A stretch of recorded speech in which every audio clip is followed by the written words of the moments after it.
back to Finn versus History. It's the big one. The big one. It's Alec Douglas-Who time. The one you've been waiting for. You can rest easy. We're finally getting to the GOAT. It's here. The big one. Finally.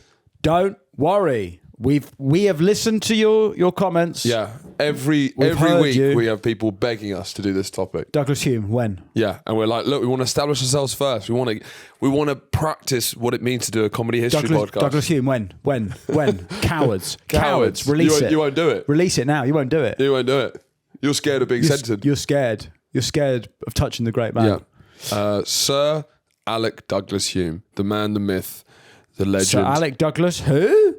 Yeah, I exactly. Guess so. Yeah. I'd not heard of him before we started doing this series. I think I'd heard of every post-war British Prime Minister, at least in a passing way. Yeah. But this is the only one I had literally no idea. Genuinely thought it went Macmillan Wilson. Yeah. Genuinely. We could have arguably skipped this one if we weren't doing the Test cricket approach to the series. You can't skip a session of Test cricket. There's lulls. That's not Test cricket. There will be lulls. That's what makes it exhilarating when there's no lulls, is that it goes in and out. You don't know how exciting it is unless you've been bored for the previous hour. So this is a real... There's no wickets during this session. No, it's a rain delay. This is a very, what would you say this is? This is basically boycotts opening on a good wicket, but he's not scoring. Because a lot of the stuff we said about Macmillan being like the last vestige of the old world, kind of one of the last Edwardians, kind of, it actually applies to Alec Douglas-Who, but he just doesn't really count. Do you know what I mean? Because he's an Etonian old boy. Yeah, our criteria for this series is if your portrait's in Downing Street, then we're doing an episode, at least one episode on you. Yeah. And, the rest of history aren't doing this. No. Cowards. No one's touching this. Dan Snow's not touching this.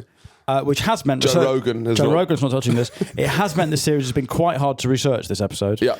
Because I think we are the first history podcast to tackle Alec Douglas-Who. What is interesting is because we have so many thick, smelly listeners, a lot of people will not ever think about Sir Alec Douglas-Who apart from this podcast. So even though it's maybe not the most respected history... It is maybe one of the most popular histories of Sir Alec Douglas-Who. This will be the most complete history out there. This will actually add to the historiography. We're changing his legacy because I think before this episode, a lot of people would never know who he is. But they'll listen to this. If someone brings him up, they will just remember this episode. Do you know what we're doing with this? People who listen to this, we are giving them absolute weapons-grade hum-actuallys for a dinner party. Yeah. Clear a dinner party. How many prime ministers... allowed... If you don't have a smelly fart in you, bring up Sir Alec Douglas-Who to clear a room. I think it went Macmillan, then Wilson, didn't it? Actually, Sir Alec Douglas-Who for 8 months. Yeah. Alec Douglas-Who was Prime Minister for 363 days. Now, is that, Charlie... Is that more or less than Truss? Oh, it's way less. Way more. Is it? Truss was 42 days. Was Truss only 42 days? Yeah. You're having a laugh. No. 42 days. Alex Keeley has that great bit about if she lives to like 90, she will have spent more days at the Cenotaph or Remembrance Sunday than she was in power. Wow. Because she gets invited back every year. That's... I mean, God, she shone bright though. Yeah, and she was Was she the Prime Minister when the Queen died at the Queen's funeral? Yeah, she killed the Queen. In 42 days, she was from Churchill to Truss. Queen Elizabeth's story with the Prime Ministers. Yeah, and in many ways, Sir Alec Douglas-Who, the biggest thing that happens during his reign is that JFK gets assassinated. Oh fuck! So he's the guy, right? So he's kind of the only thing that happens. Yeah. So you do have some research on this, and it's the Premiership is summed up. Only served as PM for 363 days. Didn't implement any major policies or change anything. Yeah. So it's tough start. It's a tough start. You're starting to get a sense of why Sandbrook isn't touching this. Nothing happens. Let's do average house prices. Come on. In keeping with the series, Douglas-Who comes to power in 63. Firstly, I'd like to place 63, if you would.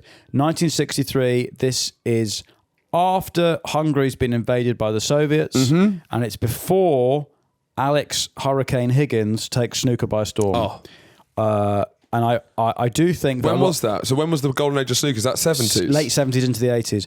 I think Alex Hurricane Higgins wearing a purple fedora is how I imagine our listeners. Yeah.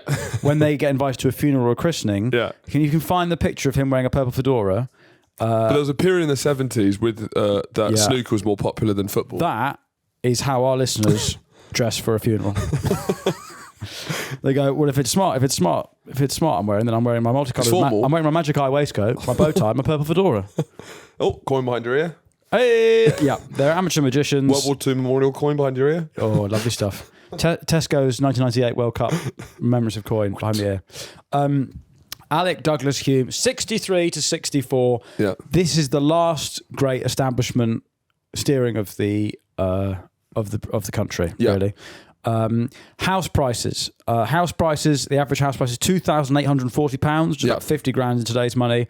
Unemployment rate is 3.6%. It's now going up a lot. It's going up. The houses have been built to a certain extent. The jobs are getting less. There's less to do. And Macmillan is when you start to see the tension in the planned economy, in that the trade unions are making a lot of noise about paying more, and we're starting to get into the issues that will define the rest of Britain's political life until Mummy comes to wake us up. So, Mummy's not around yet. Mummy's not come out. She might be have had her twins. Yeah. Did you know actually? Apparently, Dennis Thatcher, her husband. You know how he's portrayed as like the weakest husband ever? It's because she kept him out of deliberately portrayed him like that because he was the most racist man that's ever lived and he was pro South African apartheid. She basically like, can we make it seem like you're a dithering idiot? Because if you actually get in front of the cameras, you're going to ruin my life. Right. So in 63, she was MP for Finchley. London MP. Shadow Minister for Pensions. Mummy. Okay, she's a minister. She's an MP. She's in the house. Right. It's comforting to know Mummy's in the house. Mummy's at home. Mummy's at home. She's not yet nursing us back to health, but she's at home.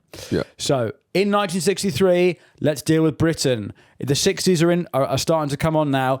The Beatles have got their first number one. Is that their first number one? Or it's the Christmas number one. I want to hold your hand. So the music's getting recognisably good now. This is when music starts to get like sexual. Yeah.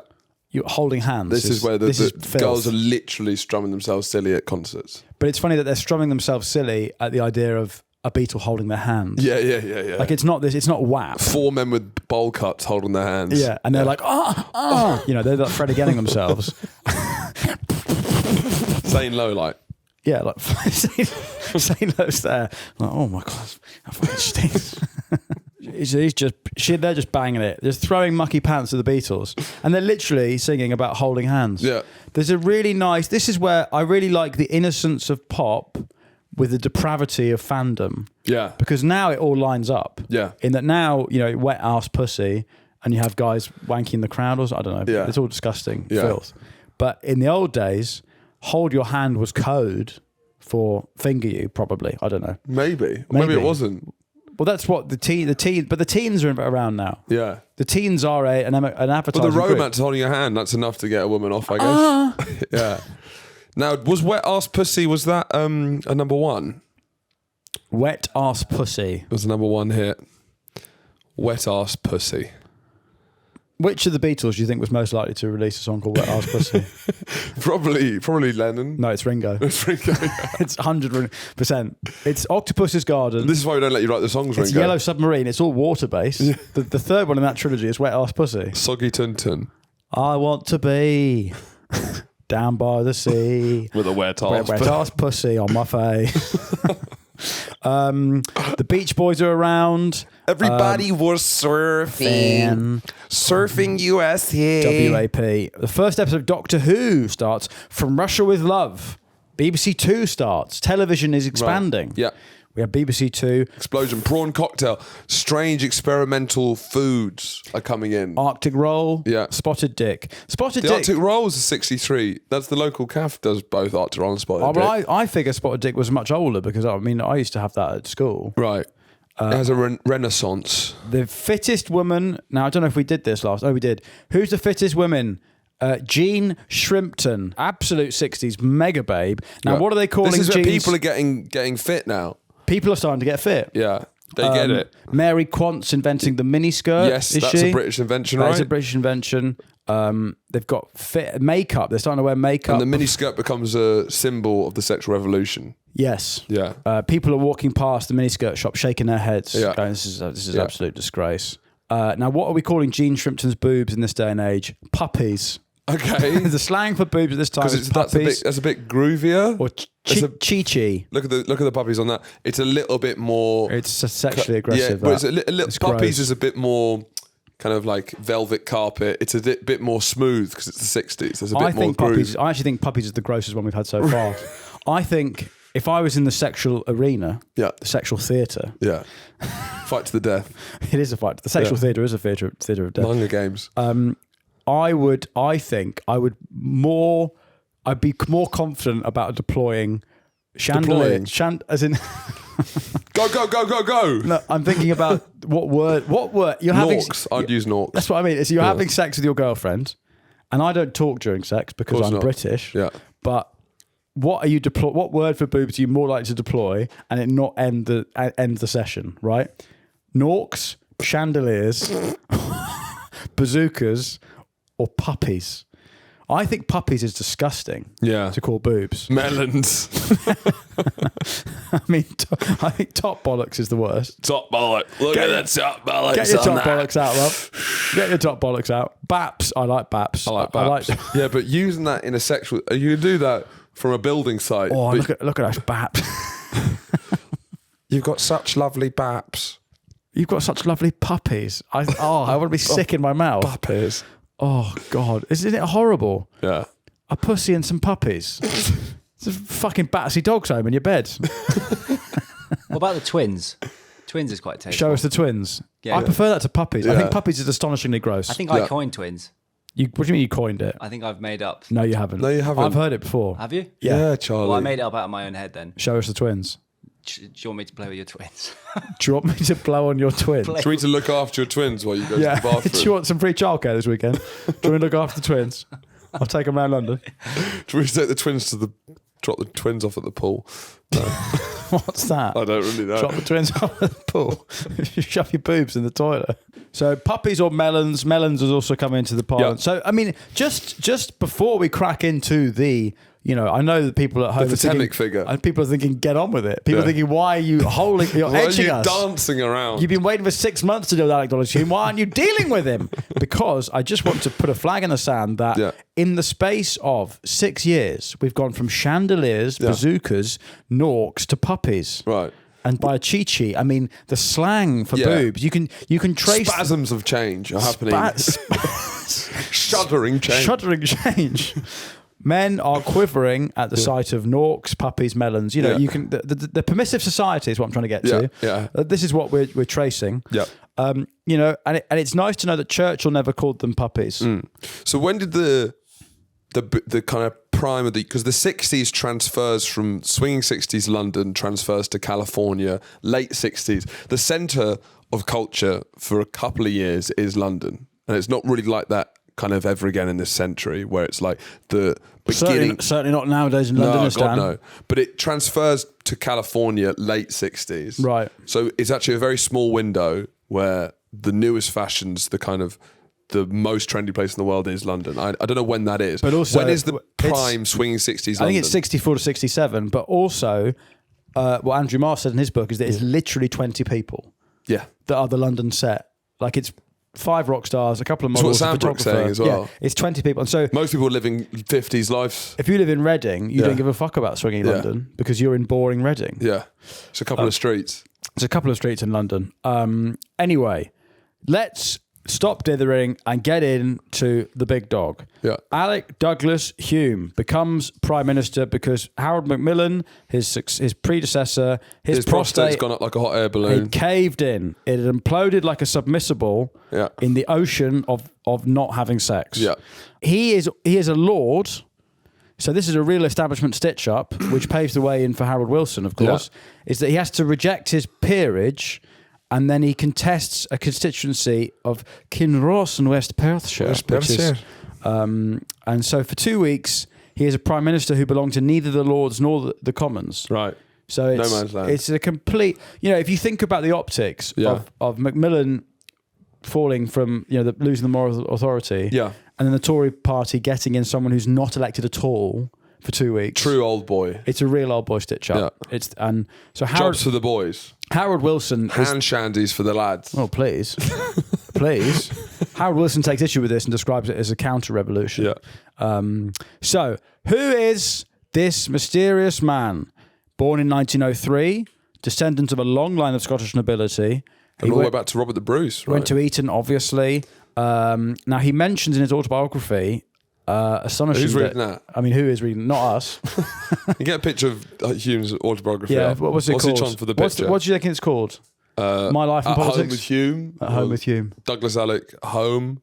Well, that's just how his name's spelled. Alec Douglas Home Alone, and it's like Yeah. The Way the Wind Blows. An autobiography. I'd like to read the blurb of that, if you wouldn't mind. The book offers a glimpse into his life and political career, particularly his experiences in foreign affairs and diplomacy. While some readers... Yeah, go on. While some readers find it a pleasant and easy read, others note a lack of depth and personal insight into his motivations. Right. I guess his career had no depth. Yeah. So... Apparently, a key aspect of the book, he was a decent and genuine man with limited personal reflection. Right. So at Eton, he talks about fagging. Yes. Which we touched on in the last episode, Yes. but I feel like given the sparsity of other things to talk about, we should deal with fagging. So now, was it a thing at your school? It was not. Was it a thing at your school? I don't think. I mean, I didn't board, so I don't think No. it was maybe a boarding thing. Fag. Thank you, Charlie. That's when the homophobic robots take over. If you're listening, we've got a homophobic Stephen Hawking in the corner. Detective Hawking, how to catch a homo. Stephen Hawking meeting Elton John. Get a photo of that up. Yeah, get a photo of Stephen Hawking meeting Elton John. Can you just play the sound again? Fag. Yeah, that's what. That's Hawking meeting. That's Hawking in June. Yeah. In central London. Yeah. So basically, in very old school, elite boarding schools, this is not even all private schools. This is like top end, really traditional boarding schools to kind of make it as traumatic and grueling as possible, which is what elite boarding schools are about. Yes. It's about getting really wealthy, privileged people to have really miserable lives as well. Yes. But just by their own volition. So fagging is when you make a younger pupil act as your sort of personal slave. Yes. Fag apparently comes from weary, which is interesting. It is interesting because they're not weary. The right to fag carries with it certain well-defined duties. The So fag sorry, master. when did the right to fag come in? I view that's myself as a bit of a fag master. That's under Wilson, I think. The right to fag. Right to fag act. I think that's People have tried 1967. to repeal it. Yeah, the right to fag. Would you say you fag me? I feel like I'm Yeah, maybe. you're the fag of this podcast. I think you're the fag of this podcast. The fag master is the protector of his fags and responsible for their happiness and good conduct. So who? I mean, yeah. So what is it? Just I'd like see your mys- mother hen? I'd see myself as a fag master. Fags had to black boots, Polish boots, brush clothes, clean rooms, cook breakfast. Also, so I read this in Roald Dahl's autobiography. He went to a very fancy school as well. Yeah. He was a fag. Yeah. And, but that's unrelated. Anyway, He enough about his sex life. one of the main things that fags would do during the winter is they had to go sit on the toilets in the morning to warm them up. So that because obviously it's freezing cold. Oh, so, I'd love a fag at home to warm my toilet seat. Because the problem at the moment is that my wife does that, but then I have to sit in her funk. I have to sit in her wife funk, which I don't want to. So you'd like a fag who's not shitting in the loo. Yes. Yeah. Don't speak about my wife in those tones. She emits a funk. But she does warm the toilet seat to I'd say the perfect temperature. Right. Because I think too hot makes my poo retreat. Does she, is it a service? No, it's just that her metabolism's faster than mine in the morning. Okay. I'm just wondering if she does other toilets. Or is it just I'm sure I could. I mean, you could pimp her out? Yeah, I could rent a wife. And it's not pimping because it's purely warming toilet seats, which, if you've just had a child, is also probably the most action you're getting. What, warm toilet It's seat? the feeling of the warmth from your wife's buttock after she's had a poo. Yeah. That's the most. That's what you need. In the 6 months after our first child, that was all I got really. That had to sustain me through months of newborn life. Just that buzz. Yeah. You know, Yeah, that's all you need. that's all you need. No, I'd be well up for having. I think that's a very good service. Toilet actually. fag. Yeah. He just mentions it. So he graduates with a 3rd from Oxford. Fucking hell. So he's not remarkable really at all. Jobs for the boys. It is totally jobs for the boys. He plays county cricket at Middlesex County Cricket Club. Loves the cricket. MCC. He plays international matches against Argentina on an MCC tour in 26-27. He then takes a 2-year sabbatical, of course, at his family's estates. So blah, blah, blah. he's now, this is the last type of this sort of politics, which you get a bit with Rees-Mogg. Actually, I say it's coming back a bit, Right. But there's a type of person who thinks, well, it's my duty as a proper bloke, as a gentleman, to enter politics. Yeah. It's the ultimate patrician, isn't it? Right. And this is where this ends. This is why he's significant, actually. Is Macmillan, you know, if it wasn't for this, you'd say it was Macmillan, but this is the last. This is truly patrician. the last one. All the stuff we said about Macmillan, this is actually the last one. Yeah. So 31, he's elected as a Unionist MP. He married his headmaster's daughter. See, all of these like people who end up in power, they're always marrying the boss's Yeah, they are. kid. It seems to be a way to climb up the And greasy then pole. Macmillan's watching them fuck. Yeah. Oh my word! Okay, so his wife's not a looker. What's it? Hang on, go up. The lady home of the Hersal. My God! So she's the wife. She's the first lady at one point. That's proper Scottish fare. That Now, yes, that is a Scottish fare. Should we? Is it tasteless to rank prime ministers' wives? I think it is tasteless. Is it? Let's do it. Let's do it. Right? Can you get Churchill's wife up? Get Attlee's wife up. Get Macmillan's. So we're going to have three. Should we discount Macmillan because he never? It wasn't really his wife. He was really his wife. A bit of a beauty contest. This is Churchill's wife, Okay, not bad. Right. Clementine. This is Violet. Okay, I like Violet. Yeah. She looks like she's got a very kind face. I like Clementine. Yeah, she looks like Churchill. Eden had 2 wives, so let's get them both up. So this is Clarissa. She's a bit older there. Oh yeah. Oh, but you can see she was Yeah. a real smoke show in the early. Yeah. But I mean, Eden's going gonna be. Who's yeah. Beatrice Beckett? No, her eyes are too far apart. He made the right decision in divorcing her. I'll tell you that now. I think Clementine's beautiful. No, Churchill's I think Eden's first wife. Eden's first wife. No, Eden's second. Eden's second. Eden's first wife. We will do a series Yeah. on the wives of prime ministers. Yeah. We will rank them. Yeah. That's Lisa Ann, Charlie. That's Gordon Brown's wife. That's Jane Brown. That's why his eyes are like that. Too much motorboating. Yeah, too much motorboating. The tits are so big that he needs his eyes to be able to. What are we calling her puppies? With 2? Those aren't puppies. Those are fucking Rottweilers. Lisa Ann's got. Like Gordon Brown's eyes are like that. Okay. Christ. Anyway, Neville Chamberlain makes Douglas Hume his parliamentary private secretary, his fag, if you will. Right.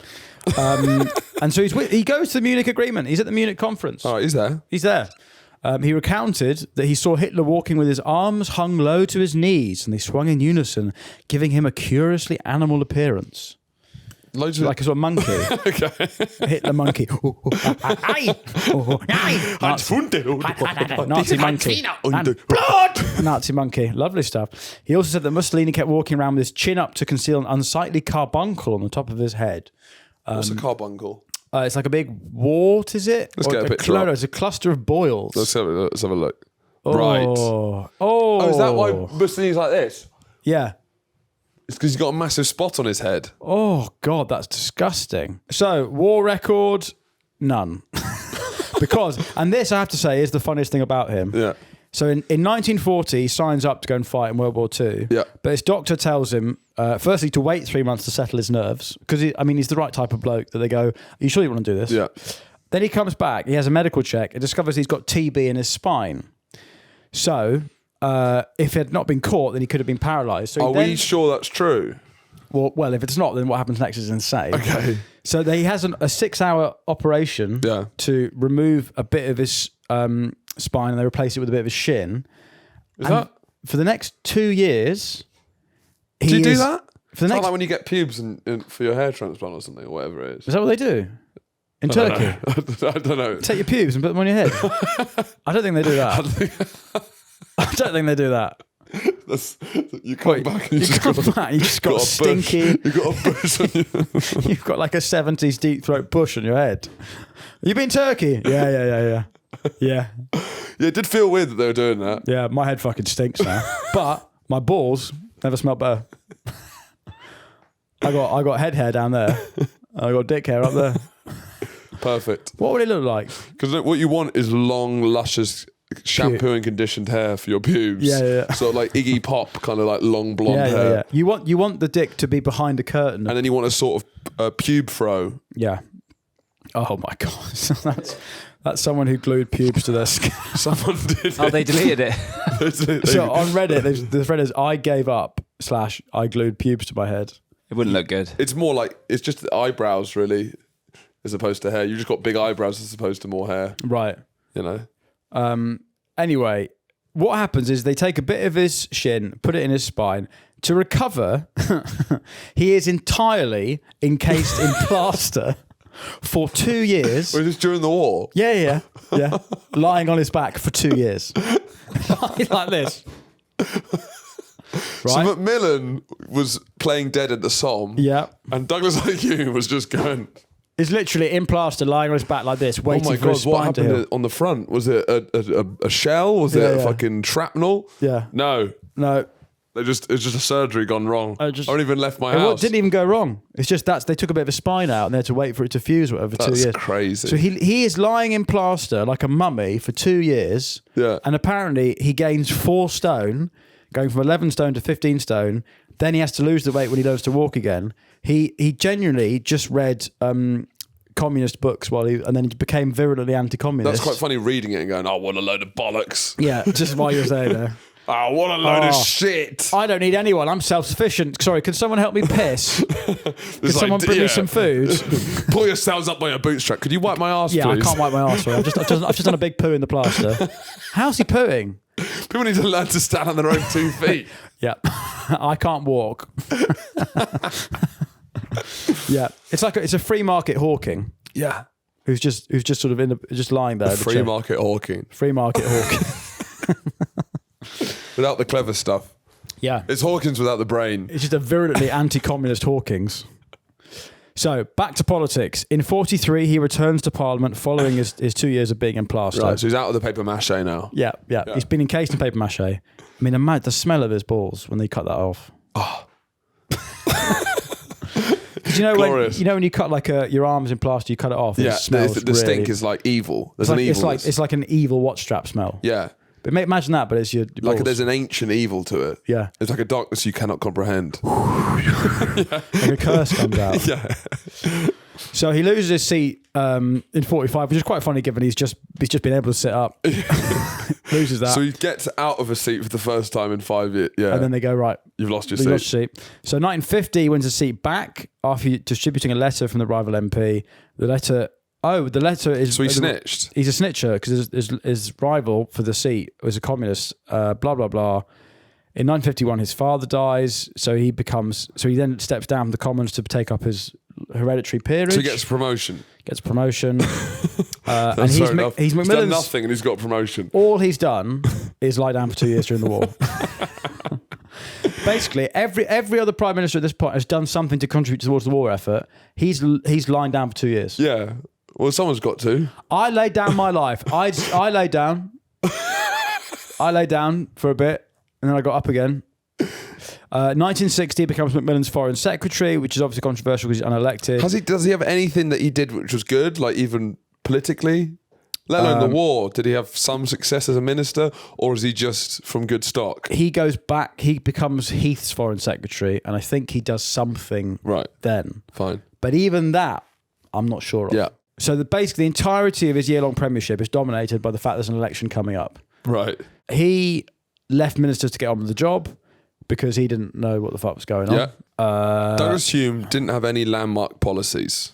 So, like the independence of Malawi, Zambia, Zanzibar, Malta. But were all developed under Macmillan. Yeah. So he literally did absolutely nothing. He may as well have been in plaster. Yeah. For his entire premiership. His entire premiership just lying there like that. Come on, pick yourself up by your bootstraps. He accepts a report's findings on higher education. He accepts them. Yeah. So someone brings it. I accept that. Brilliant. He's set in train a massive expansion in higher education. Okay. And then, really, the big thing is that JFK is assassinated a month into his tenure. He had a good relation with JFK during his time as foreign secretary, but didn't continue with the successor. Oh, Lyndon B. Johnson. All right. Because the special relationship sours a bit under B. Johnson. Does it? Yeah, like He enormous hog he had. He had a massive hog. He You've had seen the those biggest. pictures of him leaning over people as well. I mean, he uses his height to devastate. When we do the equivalent series for the US, American presidents, Lyndon B. Johnson's arguably the greatest president, I think. Yeah, I love Lyndon B. He's Johnson. amazing. He's fascinating. A real bully. Bully, massive hog. So you do this thing, you just intimidate people where you stand right up close. But it's like, there's something to it. If you are the most powerful man in the world, fucking throw it around a little bit. And also, he'd have meetings where he'd just go for a shit halfway through, leave the door open and just carry on talking to like secretaries while he's pooing. He's like a power pooer. And he would always talk about how uncomfortable his suit was because his hog's so big. BB once got bollocked by a director, and then halfway through the bollocking, he went for a shit, and it took ages. Was he still bollocking her while he was having a poo? No. But it was like 25 minutes. Wow. And he came back. It stank. They were all in the room, and then he kind of forgot. Anyway, you guys can go. Yeah. So I think he was like, I'm just gonna go to the loo. I'll be right back. But I'm angry with you guys, and then just like clear, just He got and then just stank the room out. He got so angry he pooed. Yeah, I guess so. Wow. 25 minutes. They just sat there, two women. But do you think? I think the average time of a shit has gone up since smartphones. Yeah. Because I think now I notice this myself a lot. I'm having a poo and then I'm on my phone and then I finished the poo ages ago, but I'm just on the phone. Yeah. In the 90s, you're having a poo, you're getting on with it, you're back out there. Yeah, you have like red marks on your legs from where you've been. Yeah. I've got poo grooves. I'm watching entire TV series on the toilet. Yeah. Netflix series. The entirety of The West Wing. Yeah, I watched the entirety of Seinfeld. While I'm not doing that, Charlie. All right, so he didn't get on with Lyndon B. Johnson. It was becoming clear that the special relationship was more special for Britain. What is it, Charlie? Do you have any special relationships? Well, yeah, you. It's a special relationship? Well, you're special needs. You're special needs and we have a relationship. But you have a relationship with an old woman. Yeah, Teresa. Yeah. But you have a real fascination with old women. I get on with them, I find that you spend a lot of time with them. They're more straightforward and kinder than most people. Yeah. It's odd. But yeah, that's a special relationship. It's very special, yeah. Yeah. She means a lot to me. Teresa Rahman. Shout out. Yeah, Teresa Rahman. She won't be listening. When was the last time you saw Teresa? Last week. I took her over a snow globe from Spain. How's Rahman doing? She's all right. She's smoking a lot, but it's kind of her last... But you both smoke together, don't you? Yeah, there's nothing like that. Having a cigarette with an old lady in a windowless room is the best feeling in the world. Is it? Yeah. What does it She feel smokes like? straights or roll-ups? It feels like you're alive. Right. But dying as well. She smokes roll-ups? She smokes roll-ups, yeah. How's her rolling technique? Pretty awful, but like... It's fascinating when someone's like been smoking roll-ups their whole life and their technique's still bad. Yeah, I think she had a stroke, so her technique is kind of waning. All right, keep it light, Charlie. Come on. But yeah, I see her once a week. We watch Flog It and have tea together. And nail straights. Guys, and nail straights. We've got the most interesting man in Britain. Sorry, I can't believe we have veered off course when we're dealing with Alec Douglas-Who. So, let's talk about him on television because obviously the television age has come in. Yes. It's been Black Friday for 7 years. Everyone's got a big telly. Yeah. Get out my way. I want a fucking NutriBullet. Yeah. Teresa Rahman's been fucking drop kicked down the stairs so someone can get a telly. Yeah. Teresa Rahman's probably watched Alec Douglas-Who on television. Yeah, probably has. Probably. So, he's so bad on TV because... Can we get any footage up? What's quite funny is that I don't think he understands what it is. No. Because he's Edwardian. Let's just have a little taste. His first performances on television seem to confirm the fears around him because his first TV broadcast, quote, conveys a sincerity but fails to excite. He appeared wooden and nothing would make him telegenic. Apparently, his nervous tendency was to shoot his tongue out like a lizard and lick his lips. Because he had very dry lips. Right. Because being on TV was so... So was he the first TV Prime Minister then? The first Prime Minister to have to deal with TV? Macmillan did TV. Yeah. Macmillan did addresses. I watched one this morning. Right. It was not... Yeah. There we go. Should you watch him? Yeah, let's have a watch. This up? is him when he's in the cabinet. Fever is already at high point. Are you beginning to miss the scent of battle? Well, I shall be in it, I think, although not on my own account, because everybody writes to me now and says, now you've got nothing to do, will you come and speak for me? So I shall be occupied during the election campaign in the marginal seats in Scotland and some in England too. But how much He's got that real old... contestant yourself? Oh, I think... 45... He's got genuinely no lips. He's so bad that he has no hair. Yes. this sort of accent is sort of gone, but it really is quite extraordinary how these people speak. Well,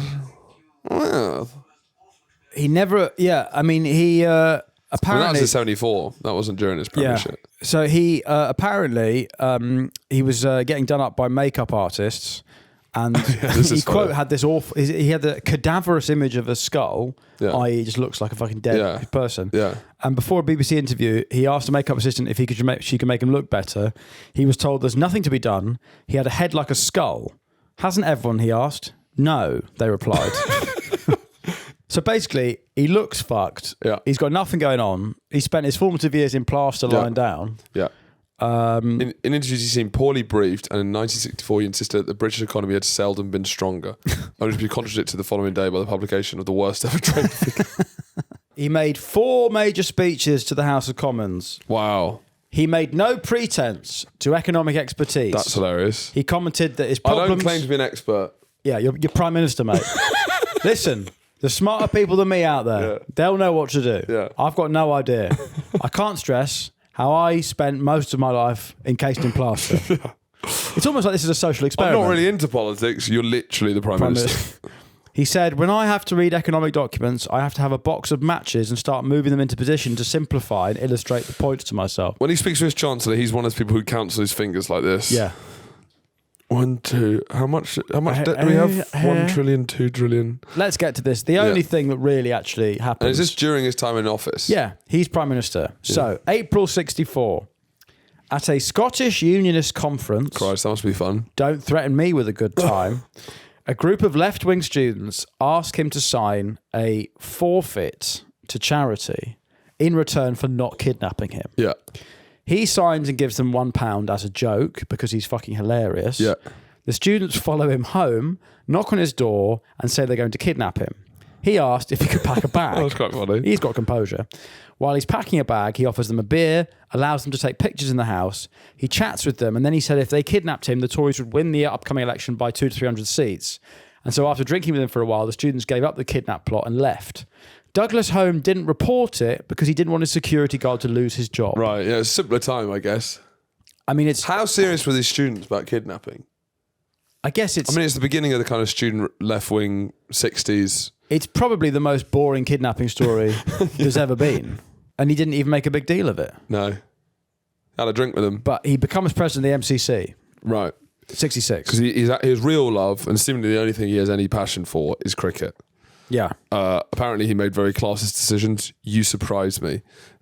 He supported the controversial rebel tours, which we did a Patreon episode on. Yes, of course. To apartheid South Africa, when everyone, at the height of apartheid, where everyone's like, well, obviously boycotting this, as a private enterprise, a lot of English players went out to play tours in South Africa, and he was behind it.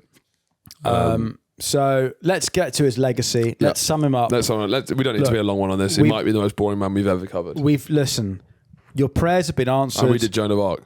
We did do Joan of Arc, but we've done Douglas-Home. Yeah. Blah, blah, blah. Yeah, his legacy. I mean, given that I didn't know about him until 4 days before we started doing this. Yeah, until 45 minutes ago. Yeah, and I also sort of still don't know about him. Yeah. I think he's got to be the worst Prime Minister we've ever had. Because at least Truss had looks. Eden had looks, obviously. Yeah. Yeah, he could be at the bottom at the moment. Fully the bottom. But I mean, you could argue because he didn't fuck anything up, he could just kind of like be above some of the ones who clusterfucked it. Do you know what I mean? Or do you think you need to have more about you? I just think at least Truss was memorable. Yeah. You know? Yeah, definitely the most boring.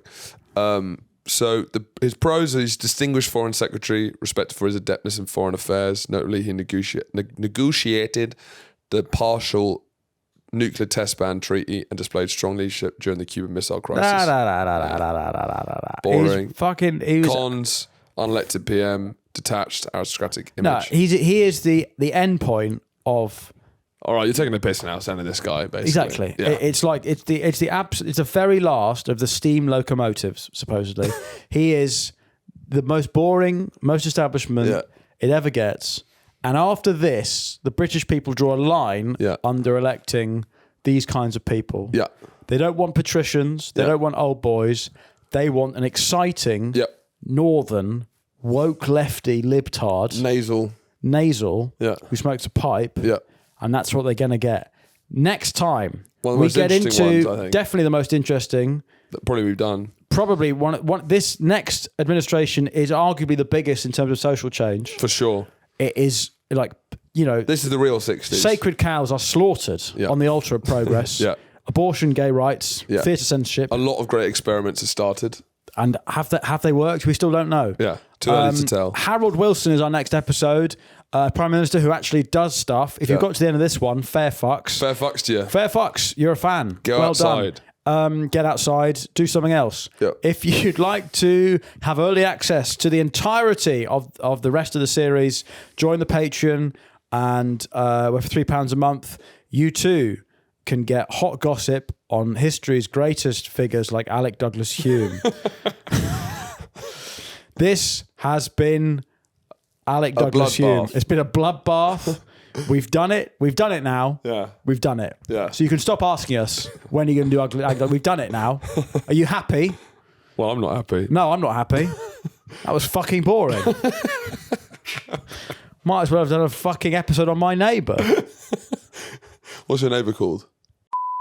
Well, yeah. So join us next week. We'll be doing Scaffolder, who ingeniously hides tins of beer in his bins. Oh, so that he can hide them for his wife. That's already more interesting than we might have to bleep his name. Yeah, okay. See, I think he's an alcoholic. Let's bleep his name in the edit. Well, that's a lot more to him than Alec Douglas. He's got a lot going on. Yeah. He's got a lot going on.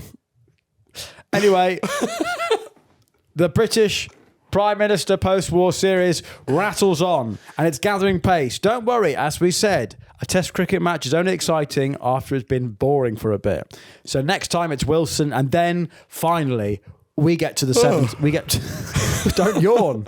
We get to the 70s. The 70s is the funniest politics there's ever been. Yeah. Join us next time for Harold Wilson. This has been Alec Douglas-Who. We'll see you next time on Fin vs. History. Good night. Good night.